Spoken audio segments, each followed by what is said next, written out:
Olá, sejam muito bem-vindos ao Noncast, podcast onde o mundo dos negócios internacionais ganha voz e contexto. Eu sou o João Pedro Rotti.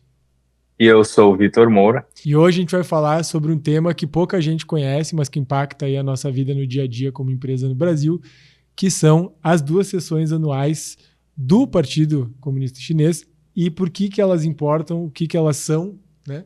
E o que vai ter de impacto em 2026. Então, todo começo de março, né, a política chinesa entra num modo de calibragem anual, digamos, e essas 2 sessões são um grande momento institucional do ano, né, Vitor? Onde a gente vai olhar para metas, sinais, legitimidade pública, de qual que é essa agenda que o Estado define para que o negócio acabe acontecendo ao longo do ano e todo mundo reme para o mesmo lado, né? Que é uma das coisas que a China tem conseguido fazer muito bem naquela questão que a gente discute de um capitalismo socialista, talvez, né? De fazer que as coisas funcionem, que todo mundo entenda as prioridades. Então, vamos falar um pouquinho sobre o que são essas 2 sessões e como funciona, porque eu acho que é um mecanismo interessante assim, de alinhamento e que a gente pode pensar, até fazendo paralelo como as empresas trabalham, e isso a gente já faz aqui no Brasil, né, a grande maioria dos negócios, de fazer um planejamento estratégico e rolloutar, né, lançar esse planejamento estratégico para a equipe, que no caso do governo é a população e as empresas, mas no nosso caso pode ser a nossa equipe de funcionários, né? Então vamos falar um pouquinho das sessões aí, que é um tema bem interessante. Vamos lá.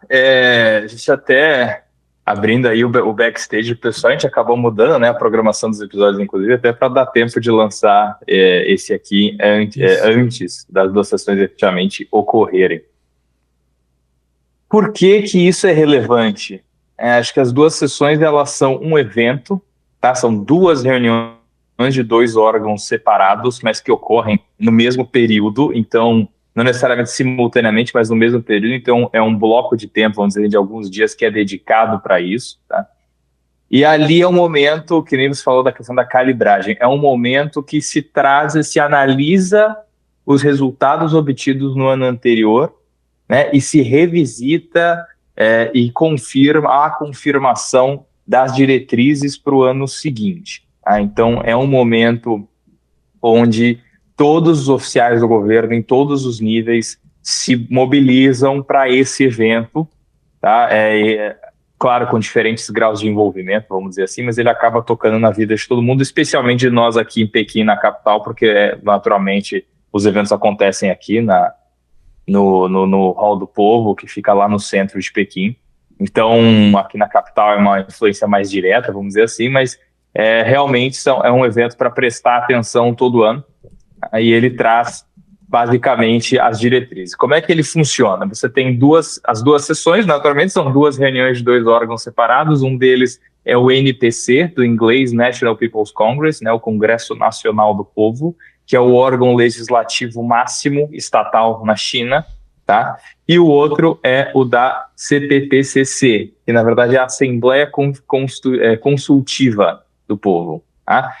Basicamente, esse órgão, o segundo, o CPPCC, ele é um órgão consultivo com representação de diversos segmentos da sociedade, enquanto o NPC é literalmente o órgão máximo estatal, tá? Então eles têm 2 funções diferentes. Um deles aprova, então o NPC aprova os relatórios, ele trabalha os números do ano anterior, ele traça as diretrizes, e o CPPCC traz as consultas, traz os feedbacks dos diferentes segmentos da sociedade, então, de indústrias. Então você tem empresários que participam, representantes de minorias étnicas e de outras províncias, então são vários representantes de diferentes segmentos da sociedade que estão lá para dar feedback, tá? Enquanto o NPC é mais o congresso fechado da alta cúpula.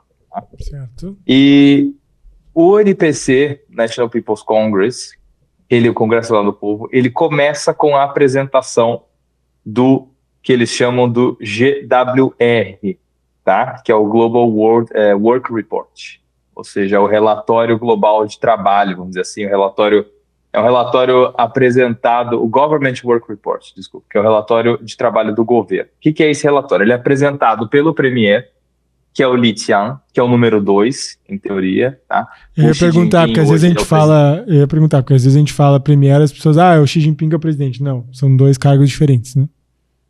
São 2 cargos diferentes. Na China, o Premier, ele acaba atuando. O Premier, ele é responsável pela máquina estatal, ou seja, ele é o chefe máximo do governo, tá? E o Xi Jinping hoje, ele é o primeiro o secretário-geral do partido. Na China, essa questão do governo e do partido, elas têm uma certa diferença, mas para os cargos mais altos no governo, existe um equivalente do partido que está um pouco acima sempre, tá? Então, o secretário-geral do partido está um pouco acima do premier, então é o número 1 e o número 2, no caso, o Xi Jinping e o Li Qiang, tá? Mas essa parte é responsabilidade do premier, então esse relatório será apresentado pelo Li Qiang, e ali entra uma revisão dos resultados obtidos no ano anterior, entram relatórios do STF, no equivalente seria o STF da China, tá? Da Corte Suprema do Povo, Supreme People's Court, que se fala, e outros órgãos do governo que vão dar o seu feedback, tá? Então, qual que é o feedback aí geral para o pessoal entender? Não é só uma cerimônia, tá? Quando a gente fala do NPC, ele é um momento que o Estado vai traçar essa linha mestra, essa diretriz geral, e isso o ponto de partida é a análise do resultado do anterior. Tá? Na China, isso é importante, legal ressaltar, o processo político, tá? Ele é relativamente parecido, essa é uma opinião minha, lógico, mas o processo político ele é um processo humano que é relativamente parecido em muitos, se não em todas as sociedades que existem neste planeta. Qual que é a diferença na China? A parte da negociação intensa na China ela é feita previamente à cerimônia, tá? Ao evento em si. Agora, eu não classificaria essas duas sessões como meramente cerimonial. Ali você vê a exposição de toda uma linha de raciocínio que vai levar à conclusão e à definição das metas e diretrizes. Então, assim, é lógico que está sendo dito, que o que vai ser dito ali já foi previamente acordado. Isso sim, não há dúvidas, tá?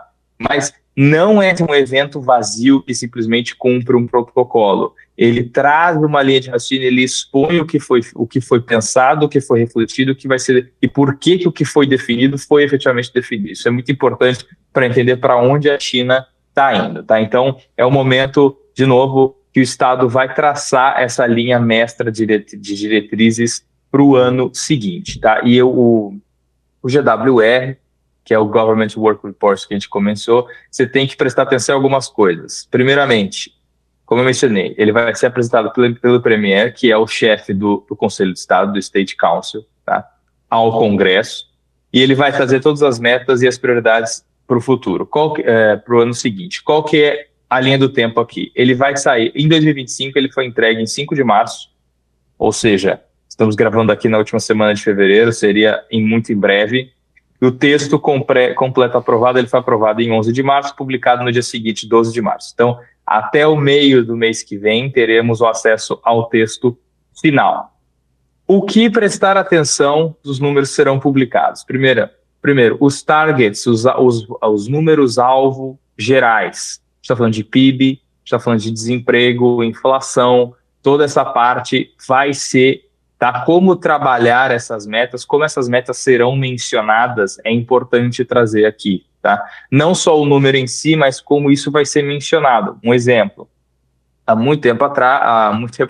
alguns anos atrás, a meta do PIB era muito mais explícita, tá? Em cima do número que seria atingido. A partir do ano passado, por exemplo, foi mencionado que a meta do PIB seria um crescimento em torno de 5%, ou seja, é um vocabulário muito mais vago nesse sentido, tá? Isso pode ser lido de diversas formas. Uma das leituras possíveis é que o crescimento absoluto do PIB na China hoje, ele já não é mais tão importante quanto foi no passado, tá? Porque hoje a China trabalha muito mais o crescimento de alta qualidade que o crescimento geral. Então, focar numa meta absoluta de PIB, ela não é exatamente o foco da política chinesa hoje. E se você vai um passo além, isso já diz muita coisa sobre a prioridade do governo. Então, a própria nomenclatura, a própria definição, o wording, né, o framing da coisa já te diz muito, tá? A outra parte para se prestar atenção, a parte fiscal, tá? Questão do déficit, uso de instrumentos financeiros, itens de gasto no orçamento público, isso tudo é mencionado, e tudo é mencionado, e ali já vai ficando mais claro o que vira prioridade, tá? Daqui para frente, onde que os recursos públicos vão ser aplicados. Isso tudo já diz muita coisa. Então, de novo, acima de tudo, a questão do vocabulário que é usado nesse relatório. O vocabulário ele vai te dar, de forma, vamos dizer assim, direta e indireta, insights do que está passando na cabeça e qual que é o planejamento da liderança chinesa para o ano seguinte. Tá? Então, acima de tudo, é um documento que necessita interpretação, não apenas ler ele. Né? Ele necessita de interpretação. Mas ele é público e estará disponível. Uma coisa que eu estou pensando agora, né, Vitor? A gente recebe às vezes essa pergunta assim, tipo, cara, o que dá para que modelos de funcionamento, principalmente públicos, né, estatais, a gente poderia importar da China para o Brasil, né? Porque sempre tem aquela conversa, tipo, não dá para copiar o modelo da China para o Brasil de forma geral, porque tudo é diferente, né? Cultura, ritmo de trabalho, a própria relação pessoa-estado, a forma como o Estado atua também, né? Mas escutando aqui sobre como a China trabalha essas 2 sessões anuais, me parece que isso sim é uma coisa que nós poderíamos trazer para o Brasil, né? Que basicamente a gente está falando de 4 pontos, né? Então, os targets principais, como você comentou, de PIB, desemprego, inflação, a frente fiscal, do que vai trabalhar em déficit, itens de gasto, o que são as prioridades nacionais com palavras-chave, né? Consumo, inovação, segurança econômica, e as listas de tarefas ali na parte de frentes setoriais e instrumentos que vão ser usados pelo governo. Ao mesmo tempo, então, daria para usar, né? Tipo, se o governo brasileiro, de novo, independente também de quem está no poder hoje, mas se a lógica de trabalho do governo tivesse uma apresentação clara todos os anos do que vai ser feito, né? Talvez isso já traria um pouco mais de alinhamento. Daí também temos que garantir que o que seja apresentado seja executado, que é outro desafio.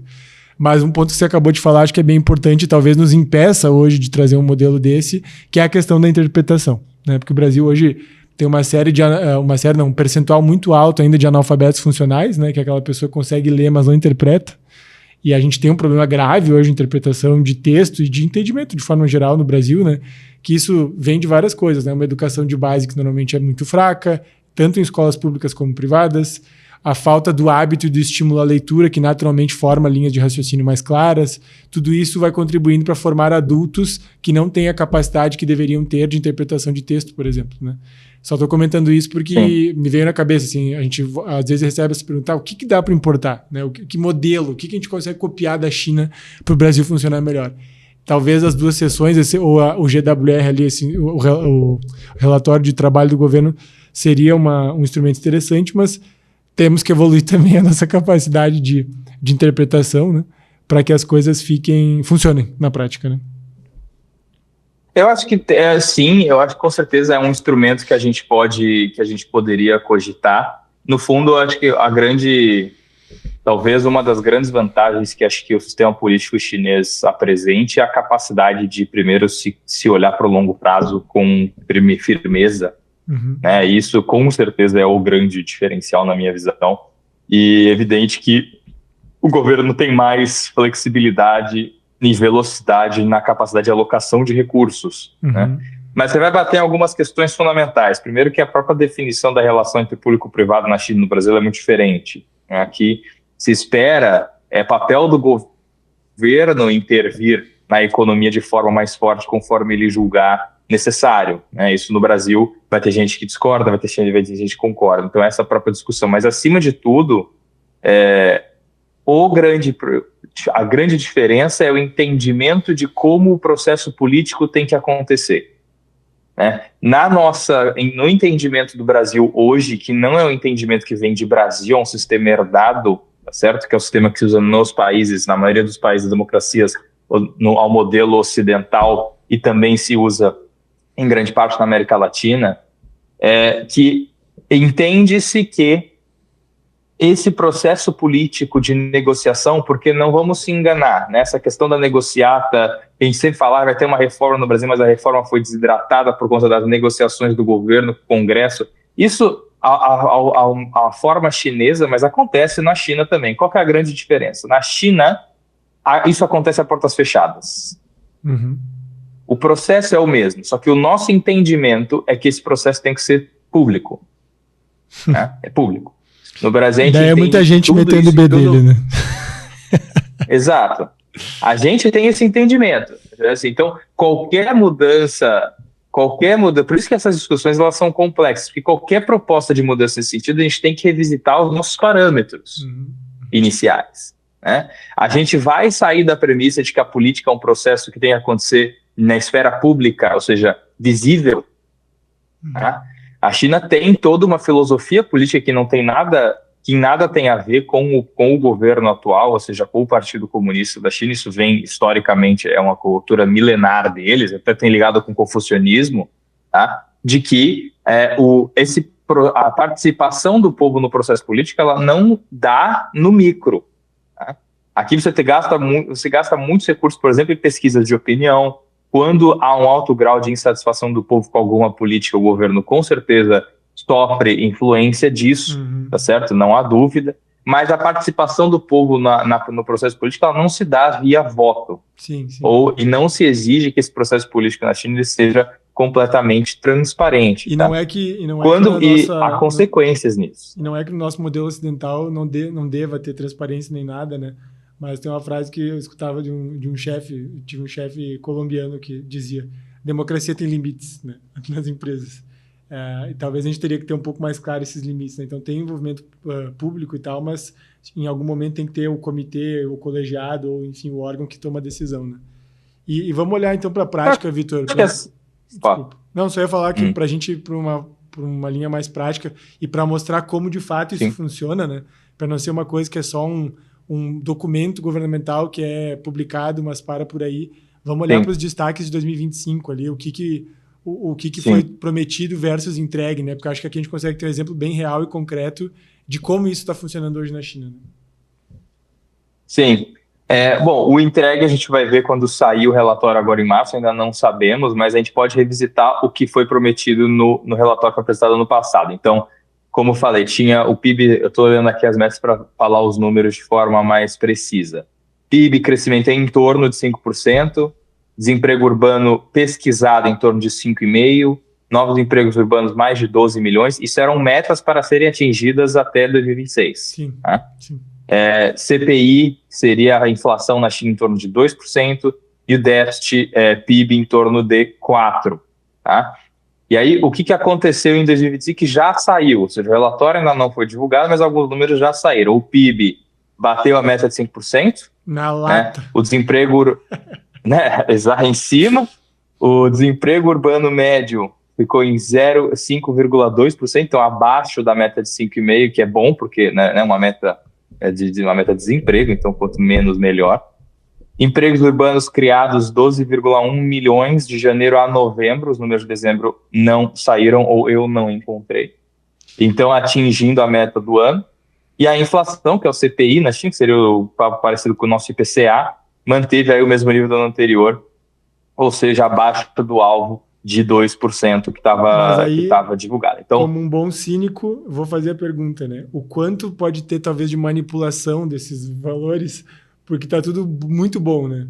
E, cara, traçando um paralelo bem grosseiro, que talvez você, como especialista de geopolítica, vai surtar, mas a China tem um histórico, né? Por exemplo, a própria forma como Mao Tse-tung conduziu, né, a ideia do grande salto adiante, que acabou gerando a grande fome, que tinha toda uma distorção e manipulação dos resultados do próprio povo reportando ao governo, né, da questão de ter que entregar as cotas de produção agrícola e tal. Eu não consigo não pensar, claro que numa proporção muito mais ajustada e realista hoje, né, que, por exemplo, você olha, bateu todas as metas. Daqui a pouco é a realidade, mas será que não tem talvez algum ajuste, alguma forçadinha ali?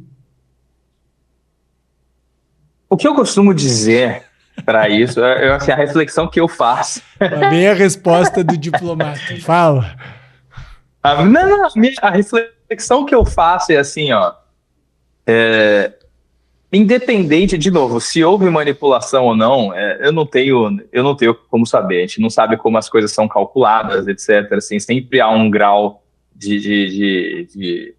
sempre essas coisas têm um certo grau assim de não transparência, não só na China, né? Assim, a gente já teve esse problema no Brasil, em vários países também do mundo. O que eu acho que vale a reflexão, mesmo que haja manipulação, isso também tem limite, né?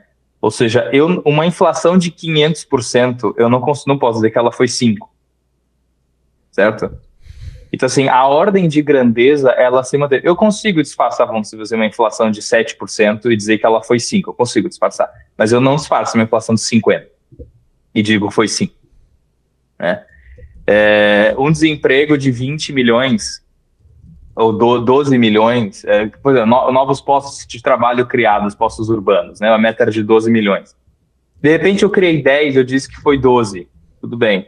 Mas eu não consigo dizer 12, sendo que eu criei 12, sendo que eu criei 2. Uhum. Então, o que eu costumo dizer é, hoje, mesmo na China, tá, que tem seus mecanismos de controle, sim, de rede social e de internet, etc., essa possível, vamos dizer assim, a manipulação dos números, ela também tem limite. A censura, ela tem limite. A repressão, ela tem limite. Então, eu vou cravar e dizer que esses números realmente, nossa, bateu todas as metas, será que é verdade? Assim, talvez esses números estejam um pouco inflados para cima, não há dúvida. Agora, com certeza, eles não conseguem disfarçar o grau de grandeza da coisa. Tá? Então, se eles estão passando esse número, mesmo que ele seja inflado do número real, o número real muito provavelmente não está muito distante disso. Faz sentido. Tá. E aí, isso que eu estou querendo dizer. Se a gente está olhando, então, que teve, né, bateu meta de PIB 5%, desemprego também 5,2%, 12 milhões de empregos urbanos, inflação manteve, qual que é a interpretação que se faz, o resuminho, assim? Eu acho que acima de tudo, primeiro que 2025, no geral, entregou a meta que foi desenhada, tá? Especialmente na questão de crescimento e emprego. Agora, a gente vai ter a eterna luta da China, que hoje é com a questão da demanda do consumo doméstico. Tá?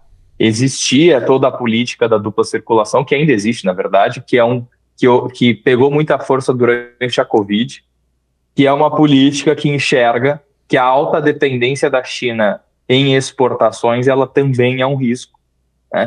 E que a China tem um movimento aí de tentar aumentar a participação do consumo doméstico no geral da sua economia. No mundo ideal, que seria 50-50, tá? Ainda está bem distante disso, está num 80-20, vamos dizer assim, e realmente a demanda, o consumo doméstico ainda está se recuperando no pós-pandemia de forma mais lenta do que o esperado. Então, acho é bizarro que desafios nesse sentido ficam. Uma economia dessa magnitude, com quase 1,5 bilhão de pessoas, a capacidade produtiva e exportadora se tornou tão gigante que quase 1,5 bilhão de pessoas têm um consumo que representa só 20%. Né? Isso é bizarro.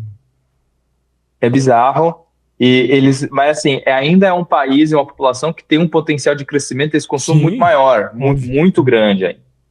Então você ainda tem, né, grandes regiões e dezenas de milhões de chineses no interior que ainda estão, vamos dizer assim, realizando o seu potencial de consumo. E todos os movimentos que ocorreram aí recente, especialmente no período da pandemia, tornaram as pessoas mais conservadoras com esses gastos. A gente tem a questão da bolha imobiliária na China, também, que é outro fator. Tá? Então, os salários caíram, a questão do desemprego, então você tem um pessoal mais conservador nos gastos. Então, não só é uma população imensa que tem já uma participação expressiva no consumo, mas ela tem um espaço para crescer muito grande. É que esse crescimento está acontecendo de forma mais lenta que o governo gostaria. Então, você vê claramente ali no relatório que isso é uma prioridade e que essa meta, vamos dizer assim, não foi batida. Tá? Eles estão tendo dificuldade de chegar no nível que eles querem. Na demanda doméstica, né? E aí vamos olhar, então, demanda doméstica. O que se mantém ou o que esperar para 26, Vitor. Agora, no início de março, a gente deve ter, né, a divulgação do relatório anual atualizado, mas qual que é o contexto, assim, o que a gente pode esperar para 2026? E depois a gente comenta como que isso pode impactar as empresas do Brasil que têm fornecedores e clientes chineses, né? Vamos lá. Primeiro que agora a gente está gravando esse episódio aqui na última semana de fevereiro. As duas sessões elas abrem 4 e 5 de março, 4 para o CPCC e 5 de março para o NPC, então mais ou menos na semana que vem, e de novo os relatórios devem sair mais ou menos uma semana depois. Então, até o meio de março ficamos nesse stand-by, vamos dizer assim, tá? O que a gente espera para 2026? 2026, lembrando, abre o 15º plano quinquenal, que vai de 26 a 30, tá? E o plano quinquenal, ele é um plano já mais robusto, né? Ou seja, que olha o médio prazo. A China tem visões de longuíssimo prazo, 2050, 2040 para várias áreas, e isso entra nos planos quinquenais, que é o médio prazo, e aí os relatórios anuais seria o curto prazo. Tá? Mas agora abre-se o novo ciclo, e a tendência é uma ênfase muito forte em prioridades estruturais. Estou falando de produtividade, tecnologia, o rebalanço, né, o reequilíbrio dessa demanda-oferta, aí eu estou falando da questão do mercado da economia de dupla circulação, tá? E segurança econômica. Ou seja, por que isso é fundamental? Produtividade e tecnologia, porque a China seguindo com o foco em crescimento de alta qualidade. Tá? Nos discursos oficiais a gente tem esse adjetivo de alta qualidade sendo imputado a crescimento econômico muito forte. Já não é mais o crescimento. Então eu já vi muitas leituras sobre que o fato de que a China hoje bota a meta de crescimento do PIB como em torno de 5%, que é algo mais vago, como um sinal de que a economia está com problemas. A economia da China tem vários desafios, mas, na verdade, a minha interpretação é que essa meta mais genérica mostra que o crescimento só pelo crescimento hoje já não é mais prioridade. Né? Então, se ficar em 5 e baixar para 4,8, 5,2, tanto faz, contanto que a direção seja o crescimento de alta qualidade. Tá? Essa é a minha interpretação da coisa. Então, acho que isso fica. E dupla circulação que eu mencionei, então vão vir mais incentivos ao consumo, tá? Benefícios, você tem políticas de troca de produtos, para o pessoal já teve programas estatais para incentivar o pessoal a trocar eletrodoméstico, por exemplo, sabe? Assim, você já tem governos locais atuando muito com as empresas, então você tem espaço para governos de província atuar junto com as empresas da sua base industrial e a incentivar o consumo e a venda daqueles produtos, tá? Então, bem no B2C mesmo, a gente está falando do consumidor pessoa física, né? Não só, mas pessoa física, e com certeza impulsionar a saída das empresas para dar a escoada a esse excesso de produção que a China tem. E mesmo que a demanda doméstica cresça, o excesso de produção vai seguir, porque hoje a China tem ganhos de produtividade absurdos sendo aplicados nas fábricas, tá? Então isso segue sendo dois movimentos: abertura de novos mercados e incentivos para o consumo doméstico. E por último, segurança econômica. O que quer dizer segurança econômica? Isso mistura segurança com economia, como o nome já diz. Mas por que isso é relevante? Porque ainda se enxerga o cenário internacional como um cenário relativamente hostil. E isso vai trazer políticas conservadoras de algumas partes, prestando atenção em autossuficiência em campos estratégicos, tá? Olhando um cenário internacional adverso. A gente vê especialmente os países do sul global, num movimento de abertura econômica, é verdade, isso é muito positivo. Agora, isso não muda o fato de que sim, há um alto grau de incerteza no cenário internacional hoje,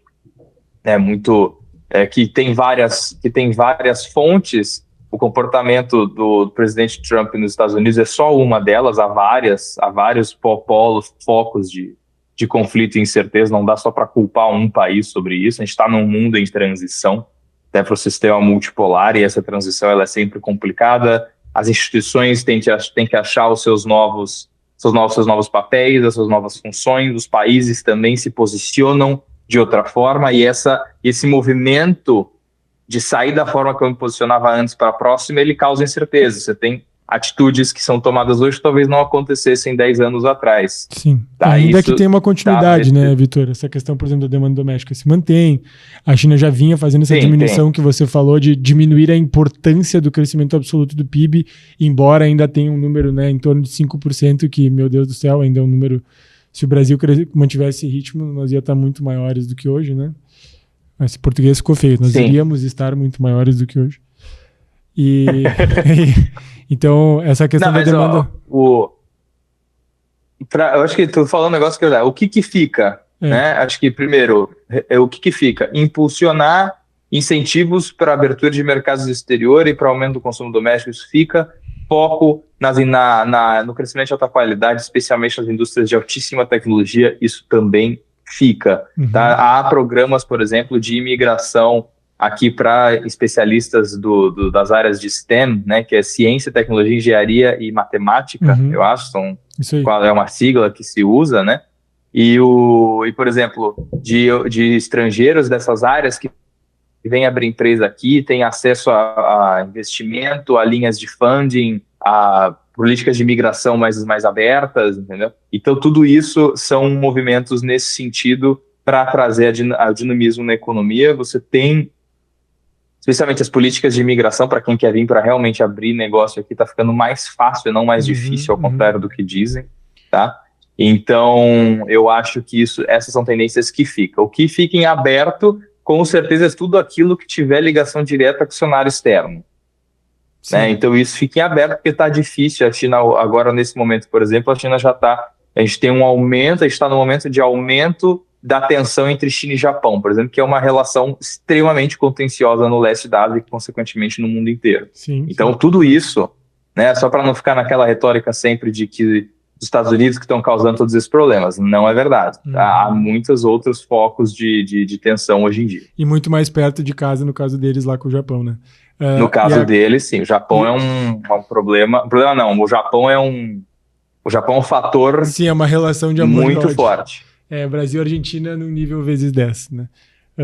Sim. Uma coisa que eu estava pensando é que essa questão, então, da demanda doméstica que vai continuar grande lá, né, de que a China acelere e robusteça o seu consumo doméstico para reduzir a dependência das exportações, isso se conecta com toda a infraestrutura, a logística e o fluxo do comércio interno no país, e isso me conecta com um ponto bem importante que o nosso parceiro, que é a Fiance, hoje trabalha, e eu quero daí fazer um convite para quem está nos escutando, porque é o seguinte: como a China vai continuar trabalhando muito essa questão da inovação e upgrade industrial, e a gente tem já 2 grupos de empresários confirmados indo em 2026, né, para olhar justamente essa frente de inovação e upgrade industrial lá, e o que pode ser trazido para o Brasil. O convite que eu quero fazer é o seguinte: uma dos braços que a Fiance tem hoje é uma joint venture com uma das 5 maiores empresas de logística da China, que é a Union, né? A Union tem mais de 2.000 caminhões próprios, mais de 20 armazéns espalhados pelo país. E o que isso interessa e é o convite que eu quero fazer. Hoje você tem várias empresas brasileiras que podem importar volumes pequenos, sei lá, né, 1 container por mês, ou às vezes tem empresas que importam 2, 3 containers por ano, né, e que acaba tendo uma dificuldade de consolidar cargas e tem que trazer tudo fechado. Tipo, eu tenho que pegar pelo menos um volume X que eu estufo no porto na China e trago para o Brasil. Mas você tem a oportunidade de ter um parceiro que consegue consolidar as suas cargas de diferentes locais da China, né? Então, digamos, eu tenho uma fábrica que produz um componente perto de Xangai, mas aí eu tenho uma lá para o oeste, no meio de Chongqing, e é uma dificuldade para o empresário brasileiro, e estou falando isso porque, Vitor, a gente tem, inclusive, empresas bilionárias do Brasil que a gente tem conhecimento de primeiro grau, que não tem essa mesma estrutura que eu estou querendo falar aqui, e o convite é que cada um que já tem hoje fornecedores chineses ou está pensando em fazer isso, que saiba que existe essa possibilidade de você trabalhar com um parceiro, que no caso é a Fiance, que tem essa joint venture com um dos 5 maiores players de logística chinesa, onde você, como empresa brasileira, consegue consolidar as suas cargas e usar, inclusive, armazéns internos na China para não ter que ficar pedindo tudo com antecedência. Só, por exemplo, faz um pedido para o fornecedor fabricar, paga adiantado, tem que esperar produzir para depois mais 45, 50 dias para chegar no Brasil. Você consegue já antecipar parte da sua demanda. A Fiance hoje tem clientes que já fazem isso, deixam os produtos prontos, armazenados internamente na China. Não é armazém alfandegado, no caso, é armazém interno lá, né, que não fica pagando taxas de porto. E a partir do momento que o cliente no Brasil faz o pedido, ao invés de eu demorar 60 dias de produção, ou 30, que seja mais 40, 50 de navio, eu já tenho só o prazo do navio para vir para o Brasil, porque esses produtos já estão prontos lá. E esse é um trabalho que a Fiance tem feito muito forte nessa joint venture com a Union, para antecipar a cadeia logística de empresas brasileiras que usam fornecedores chineses, né? Então, não vou me deter mais, porque é um assunto que, dependendo do segmento, fica complexo ou não é tão claro para quem não está acostumado, mas fica esse convite de entrar, né, na fiance.com, pode solicitar o contato direto no WhatsApp, o pessoal responde ali na hora, mas vale muito a pena entender, se você é uma indústria, se você tem uma cadeia produtiva internacional ou quer ter, né, esse trabalho de capilaridade dentro da China para consolidação dos seus fornecedores, das suas cargas, tem empresa brasileira que já tem aumentado as margens significativamente por conseguir ganhar esse tempo de entrega e essa economia, né, de logística mesmo, trabalhando através dessa parceria que a Fiance tem lá com a Union, né? E você está podendo acessar um dos grandes players logísticos chineses, né, que estão diretamente conectados nisso que a gente está discutindo. A Union já é grande, imagina o tamanho que eles vão ficar à medida que a demanda doméstica da China acelera, e eles são um dos 5 maiores players responsáveis por toda a distribuição interna do país, né? Então, só queria fazer esse gancho porque, olhando esse plano de governo de 26, que deve impulsionar a demanda doméstica, puxar a inovação e upgrade, tudo isso está conectado, e para a gente como empresa brasileira, a inovação ela pode estar nesse movimento, de como que eu conecto a minha cadeia com a parte interna chinesa, né, para acelerar os tempos, para reduzir custos, né? Então, com certeza. E lembrando daquela máxima na China, que acaba sendo bem diferente no Brasil. Na China, as áreas onde o governo determina como prioridade, é ali que vão surgir muitas oportunidades, né? Então, o ponto do episódio de hoje, falar das 2 sessões, é explicar por cima, assim, claro que é muito mais complexo que isso, mas só como é que funciona o equivalente aí ao parlamento chinês, vamos dizer, tá? E a importância do GWR, desse documento, o que prestar atenção. Acima de tudo, ele é um documento que é mais nomenclatura do que número, tá? Interpretar ele efetivamente. E o que eu queria dizer assim, essas 2 sessões, elas são menos surpresa e mais legitimidade, tá?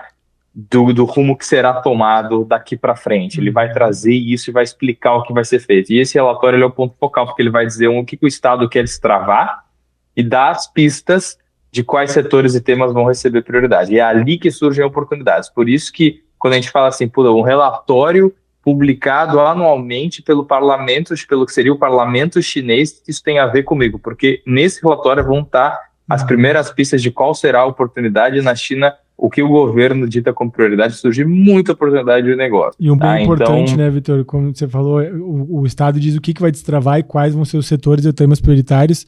Eu acho legal que isso também já dá uma alinhada geral para todo mundo, do tipo assim, isso aqui é prioridade e todo mundo já sabe também o que não é.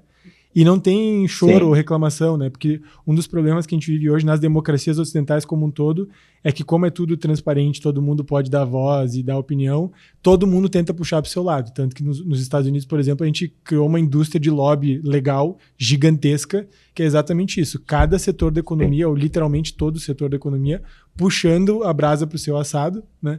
Mas aqui, a partir do momento que o governo define que neste ano estes são os setores e temas prioritários, acabou a conversa, né? Não é que os outros não vão ser olhados, eles não vão ser olhados neste momento, e que todo mundo tem que trabalhar com isso que tem. Os setores que vão ter prioridade, beleza, os que não têm já continuam o trabalho que vinha fazendo, mas não tem todo o desgaste, né, e a erosão, talvez, daquilo que o governo poderia fazer, porque ele não tem essa necessidade ou essa pressão para satisfazer todo mundo, atender todo mundo, né?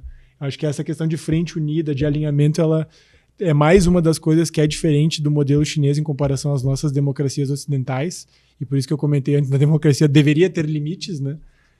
Porque desse jeito tu consegue fazer todo mundo remar para o mesmo lado, estar organizado, saber que, tudo bem, o teu setor não é prioridade agora, mas, cara, o ano que vem tá na lista, sabe? Eu acho que isso traz até um alinhamento, uma tranquilidade, né? Enfim, daí são deliberações sobre como poderíamos ser melhores. Sim. Não, eu acho que vale a reflexão, porque quando você descentraliza tanto o processo de decisão política, a gente tem que refletir de todas essas vozes que você falou muito bem, né, dos Estados Unidos, a questão do lobby legal, que no fundo é uma indústria que é criada com profissionais que usam o seu networking para influenciar a decisão política, né? E lá isso é legal. No Brasil acontece de outras formas. Na própria China também é evidente que os empresários com maior influência vão tentar puxar a coisa para o seu lado. Agora, você tem efetivamente uma frente que é capaz de enxergar o todo. Sim, né? Isso faz muita diferença. Eu acho que exato, isso a gente tem...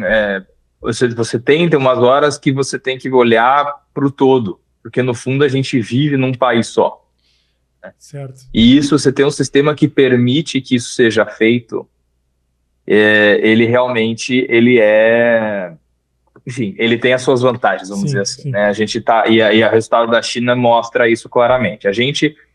O nosso sistema, que eu repito, essa é a minha visão, ele não é nosso, certo? Ele é importado. Sim. O Brasil nunca teve no Brasil nunca fez uma reflexão sobre qual que é o sistema que melhor funciona para o Brasil, certo? A gente tem um sistema importado, mas que tem seus méritos em muitos aspectos, mas ele parte dessa premissa, ou seja, que se todas as vozes tiverem espaço no palco, a gente acaba chegando no que é melhor para a maioria, né? Só que isso é verdade do ponto de vista da soma das vozes, só que o todo ele é uma entidade separada. Sim, total. Né? Como é que eu olho para o Brasil? Eu acho que isso acaba, tanto que hoje você está vendo no Brasil gestões no nível estadual extremamente eficientes, né, em alguns lugares, que estão conseguindo, porque elas trabalham muito bem com as realidades locais. Então, talvez, né, assim, já que eu sempre deixo muito claro que eu não defendo a adoção do sistema chinês no Brasil, o sistema chinês ele funciona para a China, tá certo? Eu trago aqui os benefícios, as benesses que a China colhe desse sistema que ela tem e o que o sistema ensina, mas não o sistema em si como solução. Sim. Inclusive, eu acho que a reflexão que fica é isso, assim, por exemplo, talvez no Brasil funcione maior autonomia para os estados. E nessa linha que você falou, alguns estados brasileiros têm feito um bom trabalho, né? Eu recomendo para quem quiser ler, no Brasil Journal, no final de janeiro, saiu um artigo escrito pelo Ratinho Júnior, né, governador do estado do Paraná, onde ele traz uma listagem de exemplos que eles vieram fazendo de avanços na gestão governamental estadual em várias frentes, né? A questão de parcerias público-privadas, de privatizações, de atração de investimentos, de melhorar a máquina pública no sentido também de buscar eficiência, né? Então, e de novo, isso não é uma questão partidária, são fatos. Ele faz uma análise do que foi entregue mesmo, né? Então ali fica um exemplo legal, assim, disso que você falou, e talvez o que a gente precise como país que é super difícil, mas não é impossível, é começar a conseguir fazer isso a nível nacional, né? Dado que alguns estados já têm saído na frente, né? Paraná, Santa Catarina, Goiás tem feito algumas coisas, o Centro-Oeste, de forma geral, né, tem conseguido avançar muito bem em diferentes frentes, cada um no seu estado. Mas acho que temos um caminho talvez mais para frente, mais aberto. E vamos ir finalizando aqui, Vitor, na frente de mitos ou verdades, né? Fazer três mitos ou verdades e depois terminamos com algumas perguntas, né?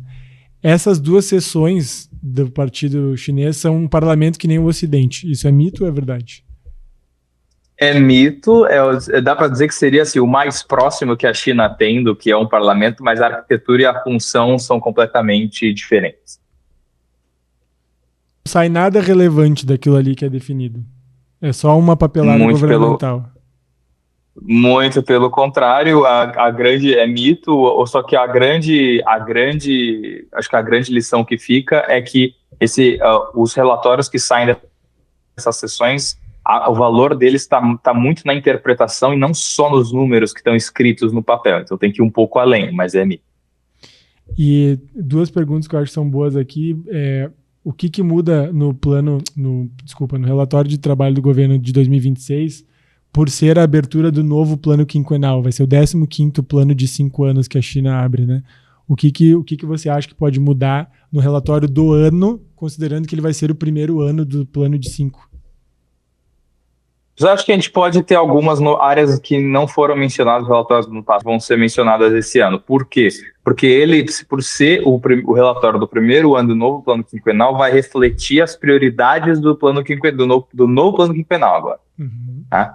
Então, que aí tem diferenças mais significativas do plano anterior, até porque é um período maior. Então, acho que é difícil falar de forma mais específica, justamente porque é o primeiro, né, o primeiro ano, mas eu acho que na comparação de ano a ano, do ano passado para esse, a gente pode ter uma diferença maior, né, de um ano com o ano anterior do que o que aconteceu de 24 para 25, por exemplo, que ainda eram as mesmas prioridades. O plano quinquenal ele traz um novo set de prioridades que serão refletidos em 2026, então a gente pode ter coisas, vamos dizer assim, novos campos são mencionados, ou prioridades agora que não serão mencionadas, uma diferença intraanual maior.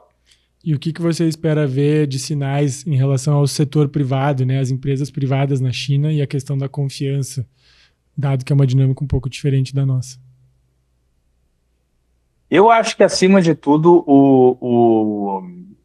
a China tem um governo que interfere na economia do ponto de vista de ditar diretamente as liberdades econômicas no sentido de traçar prioridades, né? E isso, por exemplo, na escola liberal, que acredita no Estado mínimo, realmente ela é justamente o contrário. Mas a China hoje tem uma necessidade muito grande que o setor privado tome mais a iniciativa. Saia, seja mais corajoso com as suas atitudes, que saia, explore novos mercados por forças próprias. Uhum. O Estado, por mais que seja um Estado muito grande, com muitos recursos e capacidade de organizar esses recursos, tem recursos limitados. Sim. Né? E a China hoje é esse monstro em todos os aspectos de escala, né, em todas as áreas, e precisa que o empresariado tome a dianteira, que o empresariado vá para o Brasil, vá para os países, que o empresariado pense em formas de como melhorar a qualidade dos seus serviços, dos seus produtos. Né? Então, acho que, acima de tudo, você vai ter um setor privado que vai ser incentivado a tomar a dianteira e não ficar só esperando o governo abrir as portas, que isso também na China já é uma característica, tá? Que acaba, por exemplo, a gente fala da parte boa da relação do público-privado na China, mas tem a parte ruim. Você tem alguns segmentos e em algumas partes de algumas indústrias que o empresariado realmente fica esperando o governo abrir a porta para pegar uma facilidade e daí ele entra. Sim. E o governo também tem suas limitações. Então, acho que vão ter incentivos que não serão fiscais e nem de política, ou seja, são incentivos gerais, assim, de explorem, saiam, tentem, né? Porque a China precisa efetivamente que esse dinamismo se reflita na iniciativa privada, que em muitos aspectos já está, mas precisa aumentar esse nível. Né? Então, eu acho que a questão da confiança empresária ele é reticente, não é? Assim, principalmente na hora de explorar mercados no exterior, mercados não maduros, então ir para países mais longe da China, né? E ele vai ter o seu pé atrás, aí no raciocínio de qualquer empresário em qualquer lugar do mundo, é o patrimônio dele que está no jogo, certo? Então, mas há uma necessidade do país de que a iniciativa privada tome mais a dianteira, não há dúvidas. E tem oportunidade para a gente no Brasil de ser os braços abertos que recebe os chineses, né, quando vierem para cá. Sim. E a gente conseguir ter ainda mais competitividade, inclusive aqui, né? Muito bom, acho que fica a lição Exato. Aí de saber que tem esse relatório anual de trabalho do governo chinês que dá as diretrizes. Para quem ainda não faz esse tipo de alinhamento na sua empresa, é um ótimo paralelo, né? Eu preciso saber fazer com que dos diretores ao estagiário saibam para onde que a empresa vai, como que as coisas funcionam. E a capacidade de executar tudo isso talvez seja o principal diferencial da China, né? Porque o Brasil, na verdade, tem uma série de iniciativas e organizações que sempre são anunciadas, mas raramente são cumpridas. Isso é uma questão histórica nossa, né? E tem muita empresa aqui que sequer faz isso, né? A gente até estava discutindo no episódio anterior com o nosso convidado, o Marcelo Andriola, sobre empresas que faturam centenas de milhões de reais e muitas vezes não tem nenhum sistema, rodam tudo em Excel. A lógica é a mesma do ponto de vista de planejamento estratégico e organização, e aqui hoje a gente queria trazer como que o governo chinês faz o seu planejamento estratégico e a sua organização e alinha a população e o empresariado para fazer com que as coisas aconteçam de fato, né? Então esse era o objetivo do episódio de hoje. E nos vemos na próxima sessão, onde a gente continua desbravando aí insights e aprendizados sobre essa nova ordem mundial e como que empresas brasileiras podem capitalizar nesse cenário. Até a próxima. Valeu, Vitor.